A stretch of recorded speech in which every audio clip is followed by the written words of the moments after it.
When you walk into an electronics district in Tokyo, Osaka, or Kyoto, you witness something that should be impossible in the modern consumer economy. You see Japanese shoppers completely ignoring the gleaming flagship displays of brand new smart appliances. Instead, they are crowding around used appliances from the 1990s and early 2000s. They are pulling out repair manuals. They are checking parts availability on their phones. They are treating a 20-year-old washing machine with the same scrutiny Americans reserve for buying a car. But you are participating in a rigged game. You have been conditioned to replace your appliances every 5 to 7 years, while Japanese consumers have systematically escaped the trap. They cracked the code. Today, I am going to show you their exact playbook and how to replicate it in your home, regardless of where you live. To understand how Japanese consumers escaped the appliance monopoly trap, you have to go back 50 years and examine what happened differently. In the 1970s and 1980s, when American and European brands were being systematically bought up by massive holding companies, Japan's domestic market evolved under completely different forces. Japanese manufacturers were building machines for a population that had just experienced post-war scarcity. The cultural memory of that scarcity created a consumer philosophy that Westerners abandoned decades ago. In Japan, this philosophy is called mottainai. It translates to "what a waste," and it carries deep shame. Throwing away a functional object violates a cultural norm. This is not environmentalism. It is a fundamental belief that waste is morally wrong. When global conglomerates attempted to introduce planned obsolescence to the Japanese market in the 1990s and early 2000s, they hit a wall. Japanese consumers refused to accept disposable appliances. They did not view a refrigerator as technology that would be outdated in 5 years. They viewed it as a generational purchase, an object that should last 20 to 30 years and be passed down or refurbished. When manufacturers started using cheap plastic components and fragile logic boards, Japanese buyers stopped buying new models. The used appliance market exploded. Independent repair shops thrived because consumers demanded access to spare parts and service manuals. The retail landscape reinforced this behavior. Japan's appliance stores are not massive big box warehouses. They are smaller, neighborhood-focused shops where salespeople build relationships with customers. If a salesperson sold you a machine that died in 5 years, you would remember. You would tell your neighbors. You would go to a different store. This created accountability that does not exist in Western chains. Badge engineering failed in Japan because consumers could compare machines across decades. They knew which models from the 1990s were still running. They knew which brands honored repair commitments. So what exactly are Japanese consumers doing that Western households have forgotten? They have developed a systematic approach that treats durability as the primary variable and price as secondary. The first strategy is the generational purchase mindset. When a Japanese household buys a washing machine, they do not ask what is cheapest or which has the best features. They ask which machine will last 30 years. This inverts the Western decision process. It means they pay more upfront if they can verify the machine is built to be repaired. They calculate cost per year of ownership, not sticker price. The second strategy is repair manual auditing. Before purchasing any appliance, Japanese consumers demand access to the full service manual. They verify the parts diagram. They check whether motors, compressors, and pumps use proprietary designs or standard industry parts. If a manufacturer uses proprietary screws, custom circuit boards, or glued assemblies that cannot be disassembled, the product is rejected. Stores that refuse to provide service manuals lose business. This forces manufacturers to maintain transparency. The third strategy is the thriving used and refurbished ecosystem.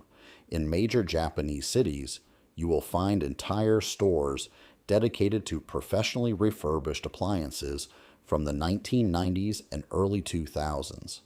These are not sketchy secondhand shops. These are legitimate businesses that buy old machines, replace worn components with new parts, and resell them with warranties. A refurbished 1998 Panasonic washing machine with a new motor and drum bearings sells for roughly the same price as a brand new budget model. But the refurbished unit will outlast the new one by 15 years. Japanese consumers understand this math.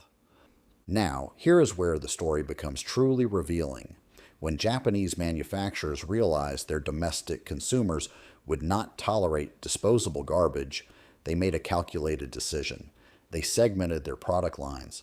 They built two versions of the exact same appliance, one version for the Japanese domestic market, one version for export to America, Europe, and the rest of the world.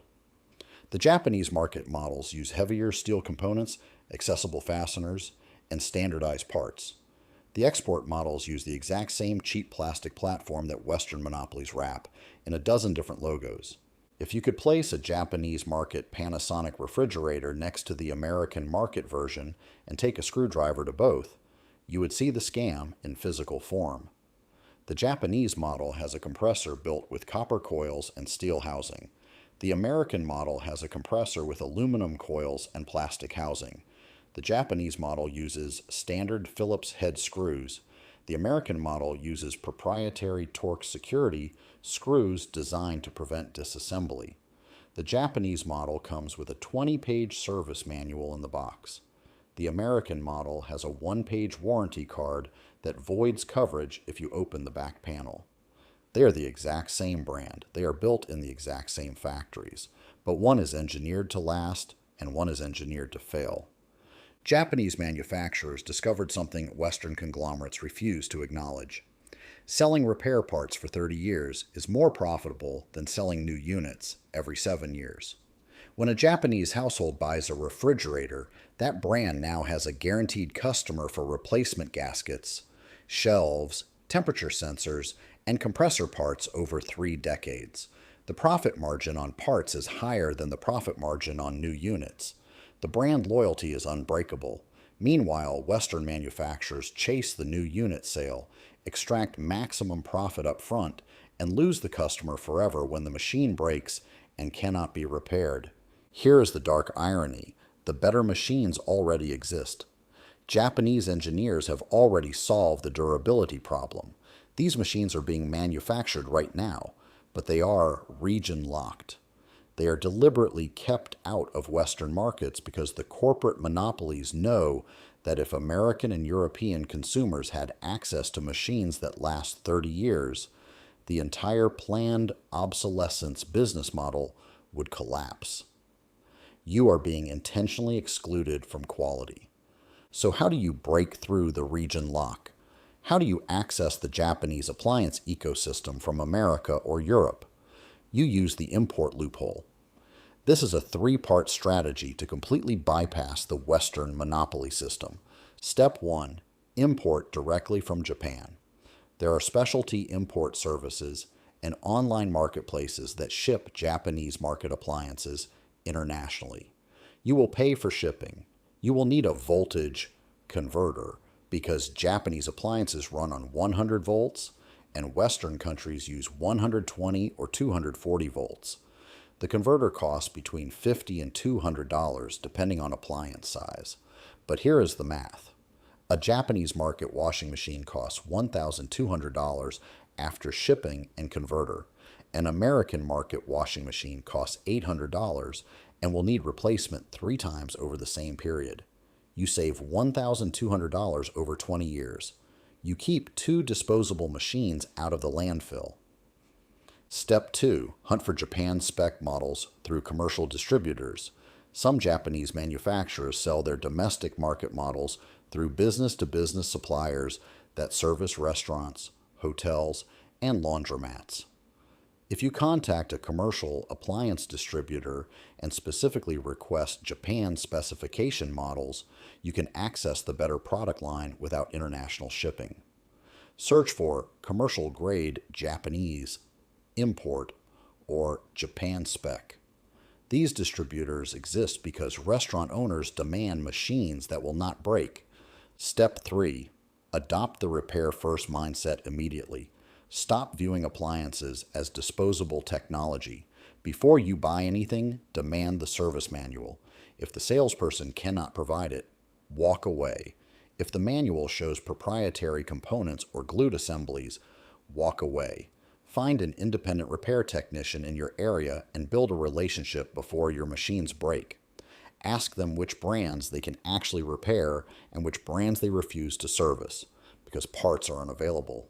This is not just about saving money. This is about opting out of a corporate system designed to extract maximum profit by selling you the exact same garbage every 5 years. Japanese consumers have proven that manufacturers will build better products if the market demands it. They have proven that repair-based business models are more profitable long-term than planned obsolescence. The loophole exists. The better machines exist. You just have to stop accepting what the monopolies are selling you. Stop buying disposable appliances. Demand repairability at the point of purchase. Import what they are hiding from you. Calculate cost per year, not sticker price. Keep your money out of the planned obsolescence trap. But Japan is not the only place using hidden market structures to force corporations to build better products. If you want to see exactly how European right to repair laws are creating a parallel market where American brands are legally required to sell higher quality models with accessible parts, and how you can exploit those regulations to buy machines that are banned in the United States, click the video on your screen right now. I will see you there.